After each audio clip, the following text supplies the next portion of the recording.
ఒకరోజు శివుడు మరియు పార్వతీదేవి తమ కుమారులైన గణేశుడు మరియు కార్తికేయుడిని పరీక్షించాలని నిర్ణయించుకున్నారు. వారు ఇలా అన్నారు: మొదట విశ్వం మొత్తాన్ని ప్రదక్షిణ చేసేవాడు గెలుస్తాడు. కార్తికేయుడు వెంటనే తన వేగవంతమైన నెమలిపై ఎగిరిపోయాడు. కాని గణేశుడు ప్రశాంతంగా, నా తల్లిదండ్రులే నా విశ్వం అని అనుకున్నాడు.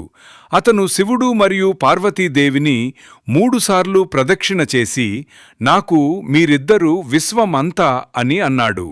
కార్తికేయుడు తిరిగి వచ్చినప్పుడు గణేశుడు ఇప్పటికే గెలిచాడని కనుగొన్నాడు.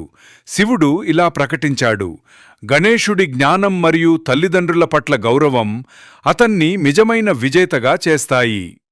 కథ యొక్క నీతి: నిజమైన జ్ఞానమంటే వేగంగా కదలడం కాదు, సరైన మార్గంలో ఆలోచించడం.